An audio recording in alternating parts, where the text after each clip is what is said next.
പറയാം. എവിടെ നിന്ന് വരുന്നത്? സ്ഥലം എവിടെ? തിരുവനന്തപുരം. ഇവിടെ തന്നെ, ട്രിവാൻഡ്രത്ത്.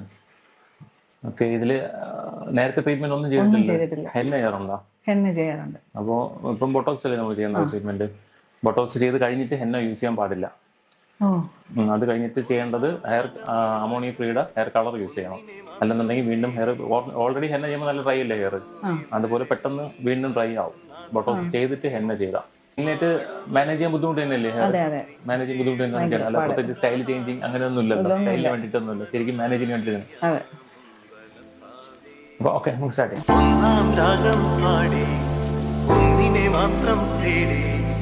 എങ്ങനെയുണ്ട് വ്യത്യാസം? ഇഷ്ടപ്പെട്ടു.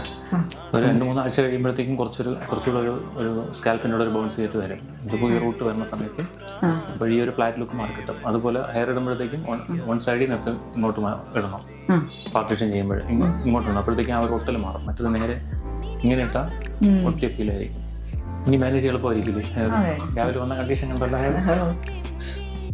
അപ്പം ഇതിൻ്റെ ആഫ്റ്റർ കെയർ പ്രോപ്പറായിട്ട് ഫോളോ ചെയ്യണം. ഷാമ്പു കണ്ടീഷനാണ് അതിൻ്റെ ആഫ്റ്റർ കെയർ ഉണ്ട്. മന്ത്ലി ഹെയർ സ്പാ അങ്ങനെയൊന്നുമില്ല ബോട്ടോക്സിന്. വീക്കിലി വൺസ് അല്ലെങ്കിൽ ഒരു 5 days കൂടുമ്പോൾ ഷാമ്പു കണ്ടീഷൻ വാഷ് ചെയ്യണം. എങ്ങനെ ഹെയർ ഡ്രൈനസ് ഫീൽ ചെയ്യണം ആ സമയത്ത് ഹെയർ വാഷ് ചെയ്യണം. ഷാമ്പു കണ്ടീഷൻ അല്ലാതെ ഇപ്പോൾ നോർമലി ഹെയർ വാഷ് ചെയ്യുന്നതിന് കുഴപ്പമില്ല. ഓക്കെ.